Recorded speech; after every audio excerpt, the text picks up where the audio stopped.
Hello and welcome to Bry's Book and Film. I watch the rubbish films so you don't have to. Now what we're talking about today is a film called I Am the Pretty Thing That Lives in the House from 2016. It was a tough one to get through. It took me about 4 attempts to actually get through it because not a lot really happens. Apparently it's a gothic supernatural horror. A gothic supernatural horror written and directed by Oz Perkins. This film, yikes. Well, I'll read out who's in it. So Ruth Wilson plays Lily Saylor. Bob Balaban plays Mr. Waxcap. Paula Prentiss and Erin Boyes play Iris Bloom. Now Iris Bloom is portrayed as young and then old. She's mostly old, but there are flashbacks to when she was young. Now Iris Bloom is a novelist, but she's got some sort of dementia or Alzheimer's or something like that. And Lily Saylor is the hospice care nurse that lives in house with Ms. Bloom, and Mr. Waxcap is a sort of caretaker of the estate. Excuse me, a caretaker of the estate, if you like. He's overseeing the administration of it all because this novelist, Miss Bloom, has done quite well, and she wants to live in the house until she dies. So there's a hospice nurse has to be called in. Lily Saylor is the replacement. Happy days, and on we go. Not really very much happens in I Am the Pretty Thing That Lives in the House. Lily believes that she is living in a haunted house. There's not very much in the way of dialogue. There's a lot of standing around. There's a lot of Lily Saylor taking her glasses off and looking at things, and Ms. Bloom has used a character in one of her novels called Polly, and she thinks Lily is Polly because of course she's got Alzheimer's. So that's a thing that's happening. Mr. Waxcap turns up I think every week for an update. The most exciting thing is Lily starts moaning about some mould, and Mr. Waxcap doesn't really want to spend the money to get it fixed. That was a highlight. Not very much happens. Not very much happens at all. One of the notes I've made here is Lily Saylor is a nervous hospice nurse caring for an ailing novelist in a house with hidden secrets. The story goes that some bloke back in the 19th century built this house by hand for him and his new bride, but they didn't live in it apparently. They just disappeared off the face of the earth, and nobody ever knows where they went, but nobody really cares either. So that was it. It's had 4.6 out of 10 on IMDb and 59% rating on Rotten Tomatoes. Now I can confirm that those ratings are grossly exaggerated and undeserved. It took me 3 or 4 attempts to watch it because I kept nodding off because nothing was happening. Absolutely nothing happens. Just this woman mooching about. Just mooching about in this other woman's house. That's pretty much it. She sort of has a bit of a rummage through some cupboards and some drawers. That's pretty much it. Now I've sat through The English Patient and This Is 40, and those two films are just a hilarious riot in comparison to this. I've also had a burst appendix which I would rather revisit and go back through. I'd rather have a burst appendix again than sit through I Am the Pretty Thing That Lives in the House. It's dire, it's awful, it's dismal. It's just so mind-meltingly tedious. it's so easy to nod off and so easy to just lose interest because nothing happens. And it says it's a slow burn. A slow burn?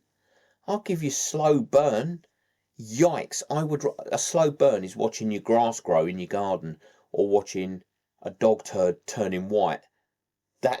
Those two things are more interesting. I'd rather paint a wall and sit and watch it dry than sit through that film again. It is just simply the most boring film I've ever seen. And like I say, I have sat through The English Patient, which was, my gosh, and This Is 40, which This Is 40 was just so unbearably, dreadfully boring.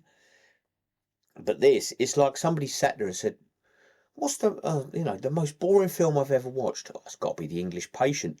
Has it? Right, well, I'll write you I'll make a film that's worse than that. Hold My Beer. It really is a Hold My Beer moment in the creating a boring film. When you'd rather have a life-threatening condition again, I honestly would rather have a burst appendix again. It was more pleasant than sitting through that. At least stuff was happening. In I'm the pretty thing that lives in the house. Nothing happens. She just mooches about. She has a phone call early on with her friend on the phone, and the receiver flies out of her hand, but she puts that down to an extra long telephone cord because it's in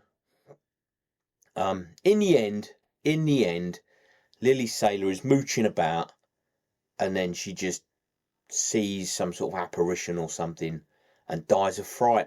Dies right by the front door.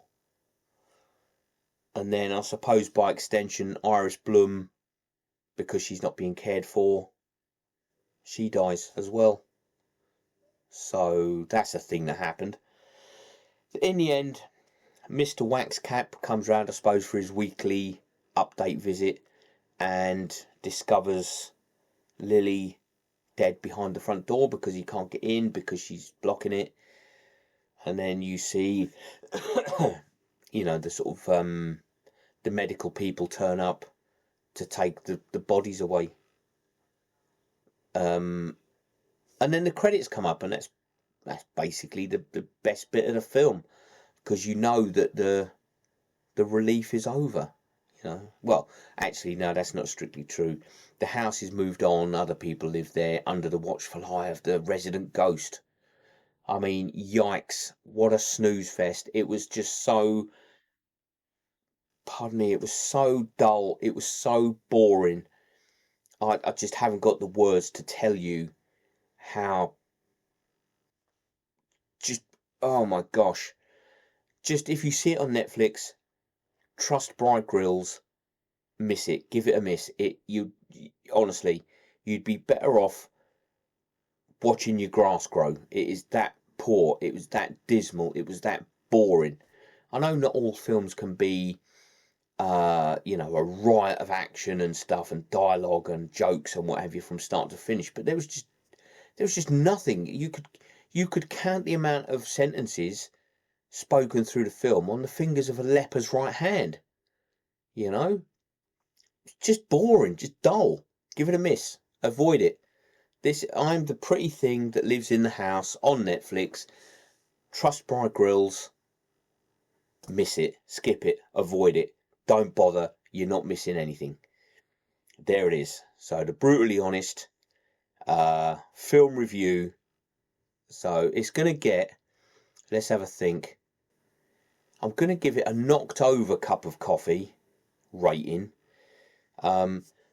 Excuse me. It's not going to have the component parts like, say, Birdemic, Shock and Terror, because at least the sound matched. At least the sound was consistent. So they've got a decent sound person in there doing the sound, so that matched. Picture quality was okay. There's a lot of stuff happened in the dark though. These horror films, it's always in the dark and it's always at night. Never happens during the day. And why is it whenever you see a ghost, right? Whenever you see a ghost, they're never dressed in a tracksuit and trainers. They're never wearing an Adidas tracksuit and Adidas trainers, are they? No, they're always wearing that old-timey Victorian dress. You know, the long flowing dresses and stuff. You never see these ghosts wearing like a mini skirt and high heels and a low cut top. You never see that because it's always this, oh, it's an old-timey Victorian thing. So yeah, a knocked over coffee cup, because it was just, the sound matched, the picture quality was good, but it was still just mind-meltingly tedious. So there it is. Thank you very much for watching. Take it easy, and I'll catch you on the next one.